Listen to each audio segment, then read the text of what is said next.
South ఇండియాలోనే అతి తక్కువ ధరలకి రత్నాలనందించే ఏకైక సంస్థ 6JVR. ఏపీలో ఎన్నికల వేడి కాకరేపుతోంది. అన్ని పార్టీలు ప్రచార వేగాన్ని పెంచాయి. ఇన్నాళ్ళు 4 పార్టీలకే పరిమితమైన ఏపీ పాలిటిక్స్ లోకి ఇప్పుడు కాంగ్రెస్ కూడా వచ్చి చేరింది.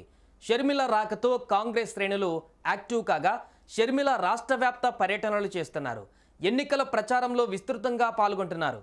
ఈ క్రమంలో ఏపీ రాజకీయాలపై షర్మిల భర్త అనిల్ కుమార్ చేసిన కీలక వ్యాఖ్యలు ఇప్పుడు హాట్ టాపిక్గా మారాయి.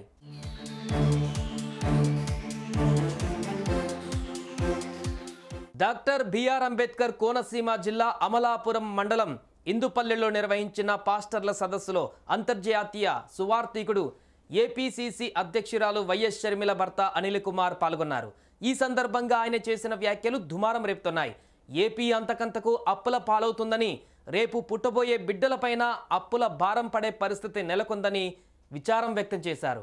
రాష్ట్రంలో శాసనాలను మార్చేస్తూ కొత్త అర్థాలు తీసుకువస్తున్నారని ఆరోపించారు.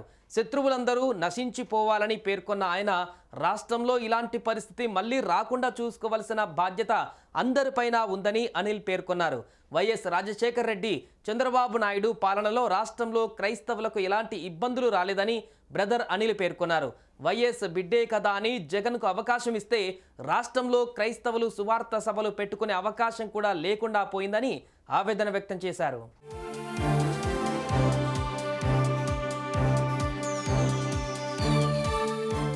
మరోవైపు ఏపీ పీసీసీ అధ్యక్షురాలిగా నియమితులైన షర్మిల కాంగ్రెస్ పార్టీలో కొత్త జోష్ తీసుకువస్తున్నారు. ఇప్పటి వరకు స్తబ్దుగా ఉన్న పార్టీ శ్రేణులు కాస్త షర్మిల రాకతో యాక్టివ్ అయ్యారు. ఇదే సమయంలో అధికార వైసీపీ, విపక్ష టీడీపీలపై షర్మిల విరుచుకుపడుతున్నారు.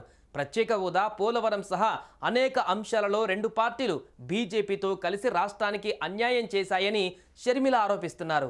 బీజేపీకి రాష్ట్రంలో ఒక్క ఎమ్మెల్యే, ఎంపీ లేకపోయినా వైసీపీ, టీడీపీ లొంగిపోవడంతో రాష్ట్రాన్నే ఏలుతుందని విమర్శిస్తున్నారు. అలాగే సొంత అన్న వైఎస్ జగన్మోహన్ రెడ్డి మీద కూడా షర్మిల విరుచుకుపడుతున్నారు. వైసీపీ కోసం తాను రక్తం ధారపోస్తే ఇప్పుడు తనపైనే విమర్శలు దిగుతున్నారని ఆరోపించారు. అయితే షర్మిల విమర్శలకు అటు వైసీపీ నుంచి కూడా కీలక నేతలు స్ట్రాంగ్ కౌంటర్లు ఇస్తున్నారు.